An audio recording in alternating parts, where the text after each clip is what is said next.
مرحبا بكم من جديد على قناة كويزين تودا. اليوم ان شاء الله جبت لكم جوج وصفات لعلاج الكحة او السعال، وبسم الله غنبدا لكم بالوصفة الاولى.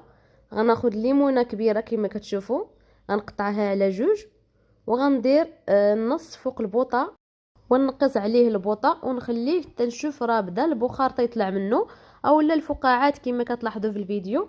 صافي غنطفي عليه البوطة وغنديرو في اناء، غنخليه حتى يدفى شويه وغنضيف عليه معلقه كبيره ديال العسل، ومن الاحسن انه يكون عسل ممتاز، يكون طبيعي ماشي ديال السكر. وصفه اكثر من رائعه، نتمنى تجربوها وتنفعكم.